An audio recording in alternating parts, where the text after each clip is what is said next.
Turn to Proverbs 5:6. Proverbs 5:6. I intend to get through 3 verses tonight, so we'll see. Proverbs 5:6.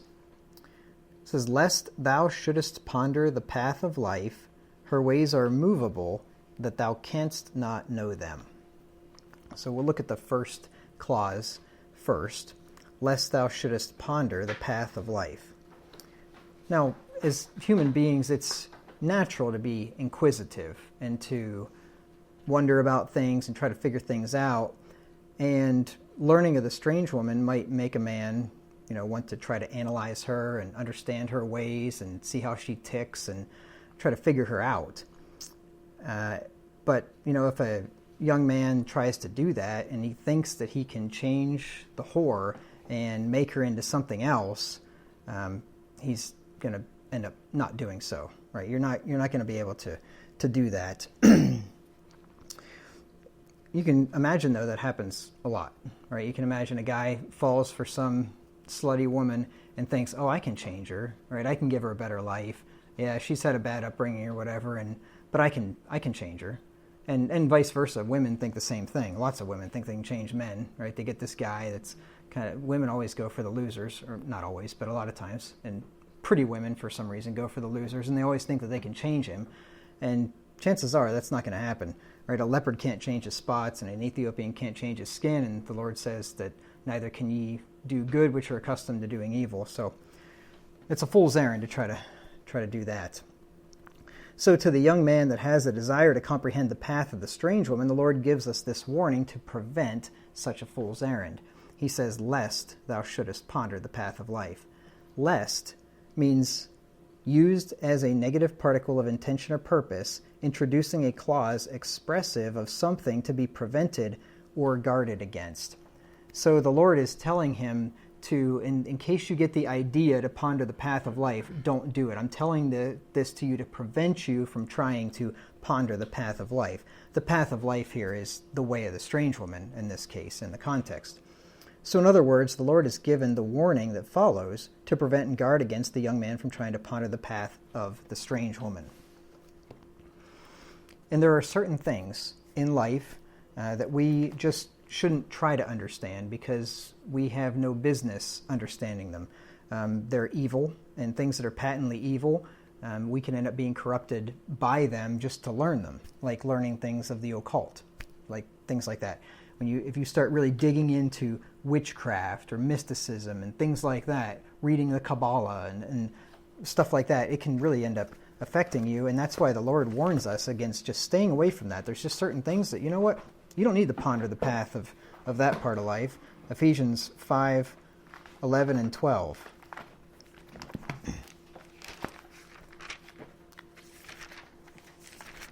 I heard a story of a man one time, and I think you all have heard the same thing, where he was going to get to the bottom of the occult, and he bought all these books, and he started reading, and then the pastor gets a call one night, and the guy's freaking out and scared out of his mind, and he'd read way too much, and it was just affecting him and consuming him, and you don't want to go there.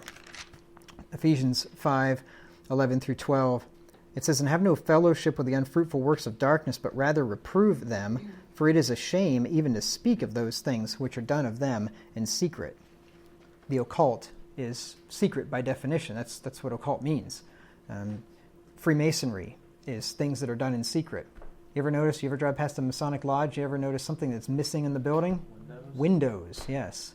They'll have windows in the front sometimes, but they won't have windows in the back or on the sides where they're holes where they conduct their meetings. No windows.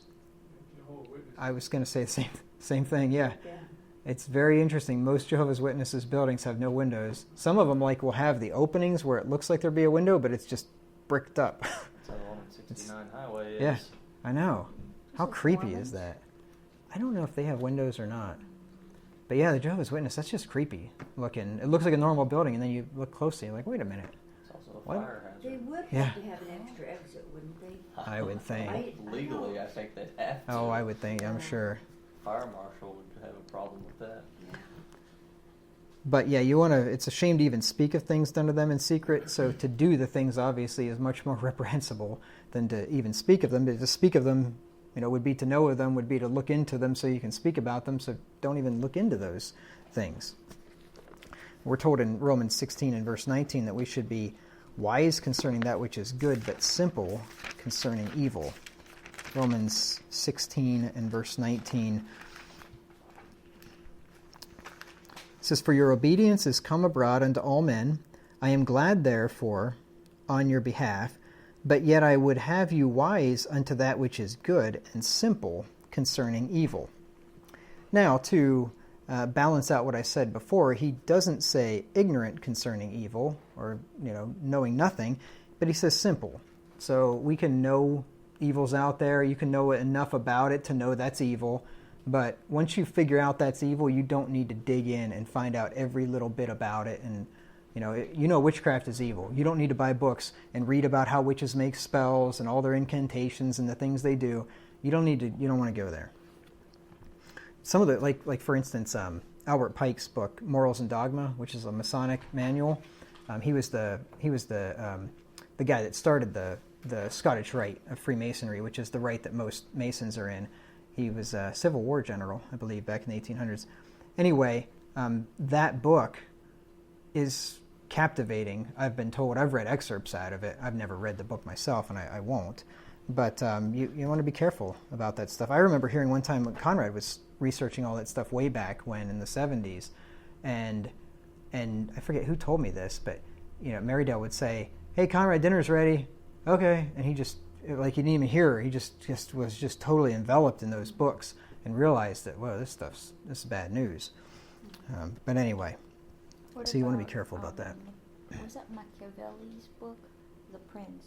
Mm-hmm. Is that considered evil because? It's not. I don't think it's not like occultic evil, but what he basically tells you in that book is how wicked people rule, and how to, if you're a wicked person and you want to take over other people and dominate them, this is how you do it. And so what he has to say, if you're a wicked person, there's a lot of truth in that book. I mean, if you want to do it and do it right or wrong, however you're looking at it, but if you want to do wrong really well, yeah, you follow him. And that's why pretty much I've heard just about every president has that book in their library and is well versed in it. But anyway, yeah, I've read it. It was okay. It was worth reading, I suppose, but you just want to remember it's evil and you don't apply these tactics, and then you can at least recognize them in other people whenever you see them doing it. Okay, then it says, her ways are movable. Lest thou shouldest ponder the path of life, Proverbs 5:6, her ways are movable, that thou canst not know them. Let's look at that. Her ways are movable. So movable means apt or disposed to movement, quick or ready in movement, having a tendency to move. So something that's movable is ready to move, easy to move, it'll move quickly, it's changing on you all the time. So this is telling us that the strange woman is not stable, grounded, nor settled. Right? She is not the type of person that you'd want to marry or the type of person you want to be friends with, because stability is a quality that we should all look for in a spouse. The last thing you want to do is marry somebody that's unstable. And we use that term to refer to people, right? They're unstable, right? They're not balanced, and they swing to one direction or swing to another direction, and they're always, they're always easily swayed and moving off in one thing after another, and so you want to be careful about that. In the strange woman's case, she's doing so when it comes to men and partners, right? She's just off from one to the next. She's not faithful. So she cannot be relied upon because she's apt to change. And we're told in Proverbs 24 and verse 21 that we are to meddle not with them that are given to change. Proverbs 24:21.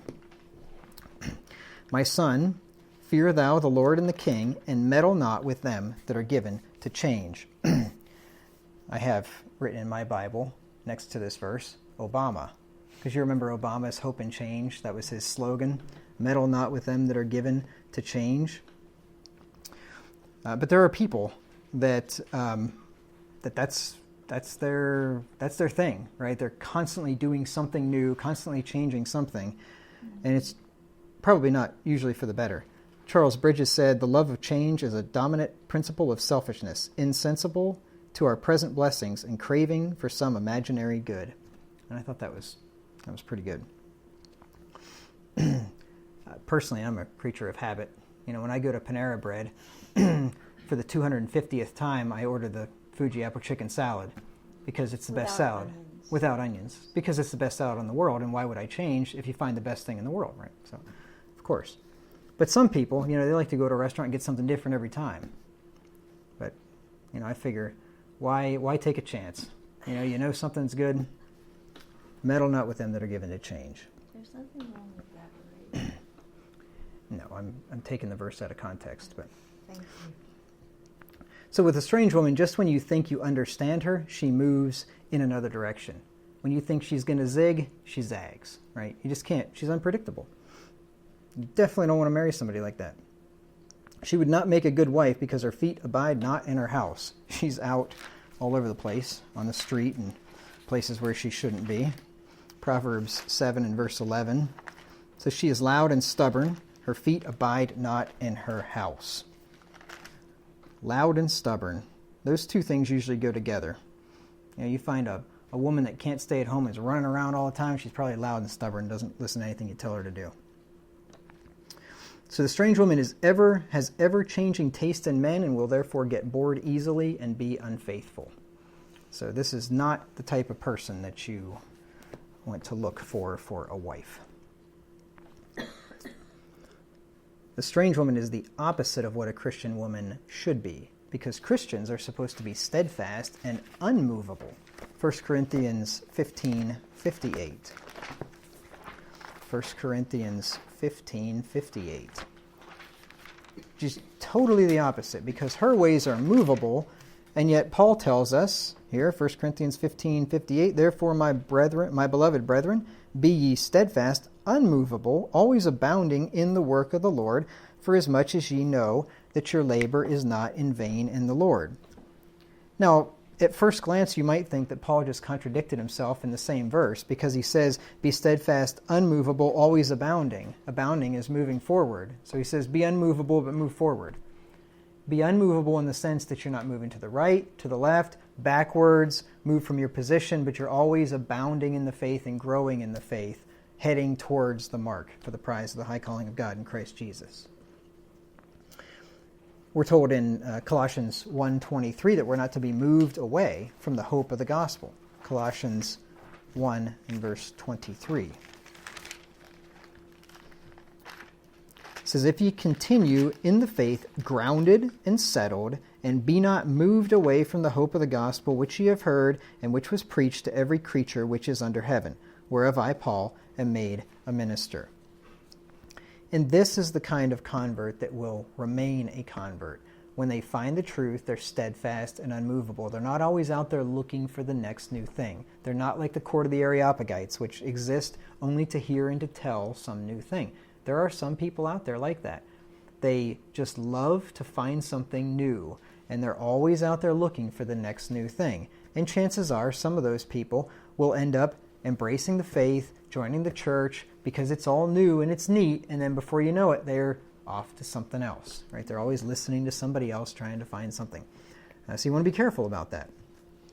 We don't want to be, as Paul says, of some that are ever learning and never able to come to the knowledge of the truth. Be steadfast, unmovable. Find the truth, learn it, stick with it, and grow in it. You don't need to be having your mind in the ends of the world, like the fool.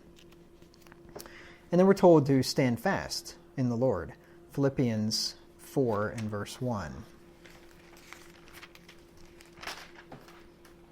"Therefore, my brethren, dearly beloved and longed for, my joy and crown, so stand fast in the Lord, my dearly beloved." All these things are just the opposite of the strange woman. Unmovable, not moved from the hope of the gospel, standing fast is the opposite of being movable. She's obviously not a Christian woman, if you didn't already figure that out. And then lastly, for this point, Paul tells us to stand fast and hold on to the things that we've been taught.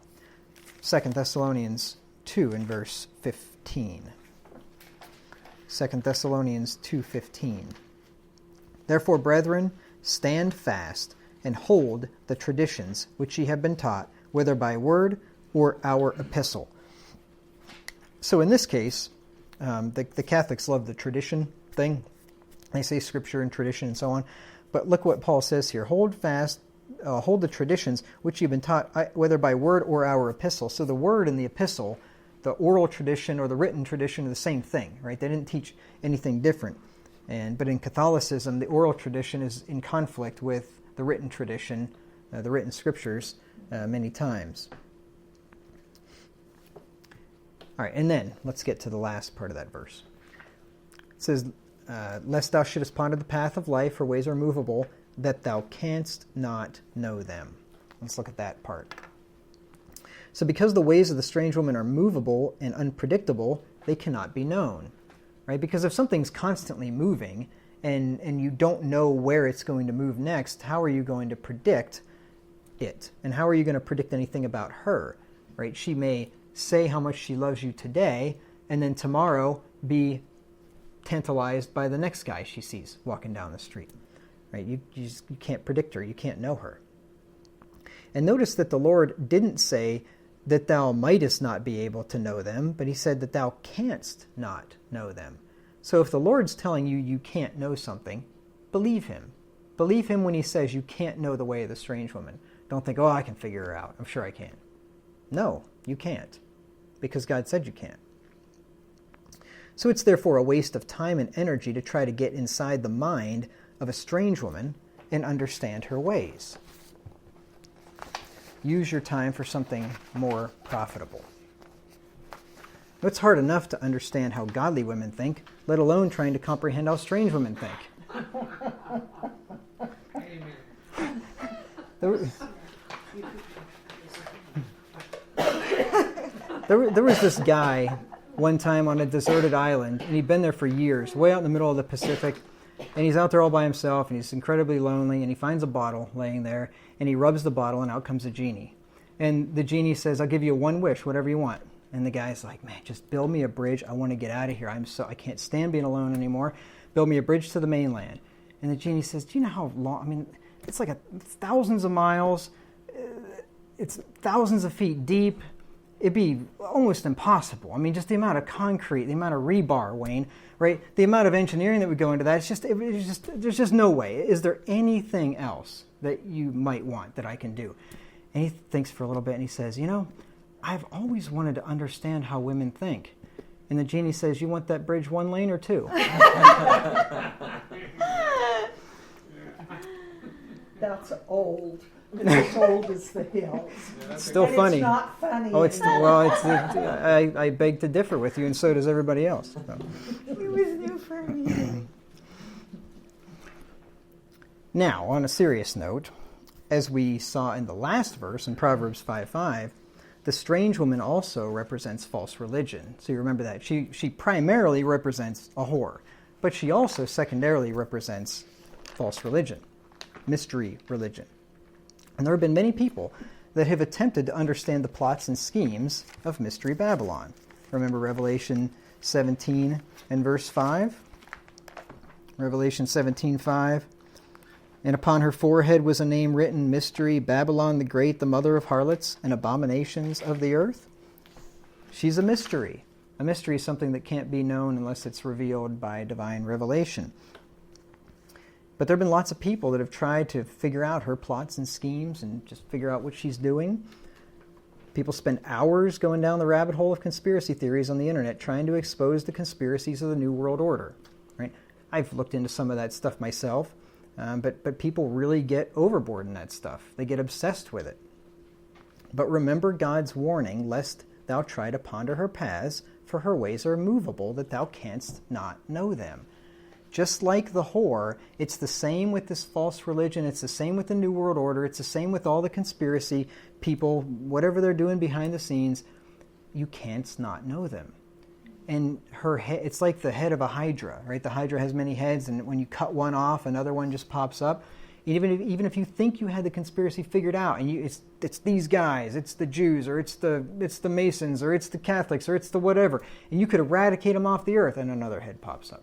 Right? You're not going to be able to figure it out anyway. You're certainly not going to be able to stop it. So if such Christians spent as much time studying their Bibles as they do studying the New World Order, they would be far more mature and useful Christians. And that's just something I think people, especially in our type of faith, need to remember. Because our type of faith, for whatever reason, draws people that are into conspiracies. And that's not everybody in our faith is into that, but a lot of people are. And a lot of people go the conspiracy route, and then they end up finding their way to the true church. And there's nothing wrong with that. Just don't get obsessed with the conspiracy stuff. Stick primarily with the Bible. There's plenty in there to learn. And if you spend your time studying that, you won't have enough time to look into all the conspiracies of the New World Order. All right, so that takes care of Proverbs 5 and verse 6. There's a